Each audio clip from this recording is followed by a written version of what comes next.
Welcome to In Your Corner. On today's show, Dr. Stan Harris, beaten, tarred, and feathered, left for dead at the tender age of 6. And finally, they slammed me on the ground, and they started stomping all over me like I was an ant or a roach, kicking all over me. And now he's a champion for Christ.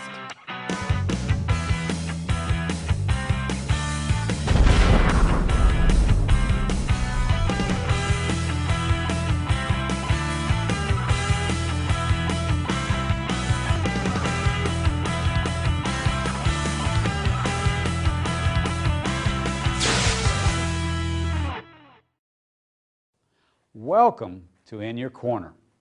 Over the years, I've worked with some great world-class professional boxers. And I know what it's like to be knocked down because I've been knocked down in a boxing ring myself. I've watched the great champions, and the great champions always had great coaches. The greatest coach of all is Jesus Christ. We've taken our cameras and we've gone across America and we found real men with real stories who have been knocked down, who have been battered by the circumstances of life. But they've gotten up, they've carried on, and they've become champions because they had the greatest coach of all, Jesus Christ, in their corner. Our special guest today is Dr. Stan Harris. Well, thank you. First of all, I appreciate you having me on the show. It's a blessing to be here with you. As a 6-year-old boy, I grew up in the ghettos of Harrisburg, Pennsylvania. And they call it the projects and so forth. But I was out in the middle of a field playing and a gang of teenagers came my way. I was so afraid I froze right in my tracks. And in essence, I was paralyzed by my fear. Well, the teenagers grabbed me. One guy hit me in the stomach and knocked the air out of me. I don't know if you ever had the air knocked out of you before, but you know, he can't breathe. And they just started beating all over me. Again, I was a 6-year-old boy. This gang of teenagers, they just started beating all over me, pulverized me. And finally, they slammed me on the ground. And they started stomping all over me like I was an ant or a roach, kicking all over me. And by the time I was a bloody mess, I mean, covered with blood, you would think that they were done, but they weren't done. The worst part was about to happen. And that is one guy flipped me over to a great big old bucket of tar, poured it on my face, poured it on my body. They took a bunch of feathers. They threw them on me, and they left me there. And thank God the tar wasn't hot, but it was thick, I almost suffocated. Somebody finally stopped, helped me and rushed me to the hospital and got me taken care of, and I almost suffocated. Thank God I lived. And I just remember, you know, couldn't figure out why it would take a gang of teenagers to beat up one 6-year-old boy. Right. And I wanted to learn how to protect myself. And one time my mother won a free month of karate lessons. And I went with her there, kicking and chopping and screaming. I thought, man, this is great. Her free month ran out. She started paying her money because she was serious, right? Well, Carrie, mama ended up getting too good. Now ask me what's too good. What's too good? Well, too good means her and her boyfriend got in a fight and she knocked him out cold. Amazing. I mean, here's this little 5'2" woman knocking out a 6-foot man. And I was like, that's the answer. I got to learn this stuff.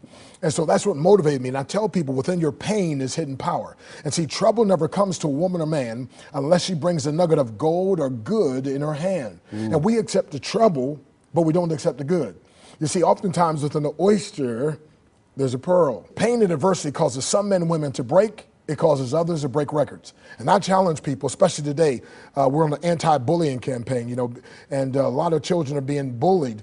And not only that, if it's not taken care of when they're young, they grow up and all of a sudden they're now domestic abusers. And that's a terrible situation. Yeah. And sometimes God cracks us open and it's a painful time, but he loads us up with his grace. But in those days, you didn't know the Lord, did you? I mean, no, that damaged you so much that I think later in life you even contemplated suicide, didn't you?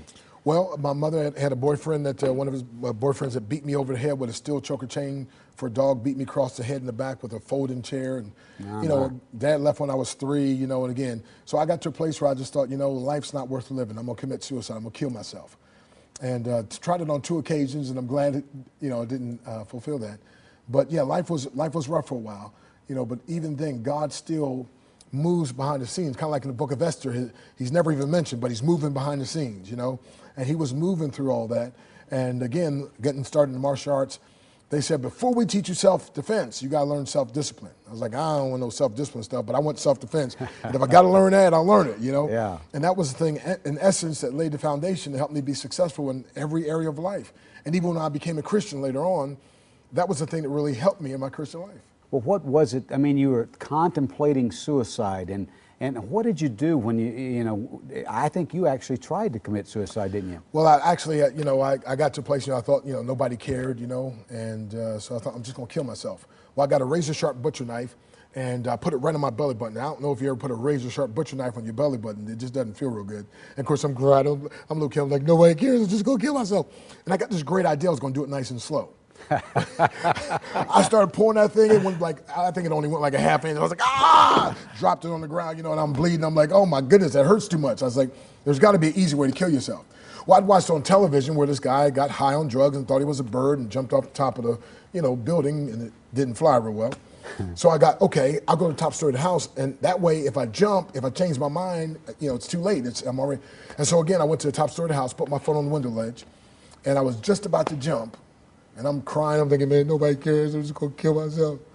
I made a mistake and I looked down. I said, man, I'm about to jump down there, I'll splash to pieces. And so I never did jump. Like when I was preaching one time in Kentucky, a guy walked up, he said, did you ever jump? I was like, no, man, I was born this ugly, what do you think? But if I'd have jumped, I'd have been like, again, thousands of young people and thousands of adults every year who take their lives, and primarily because they feel like no one cares. You know, David said in Psalm 142, I looked on my right hand, Verse 4, but refuge failed me.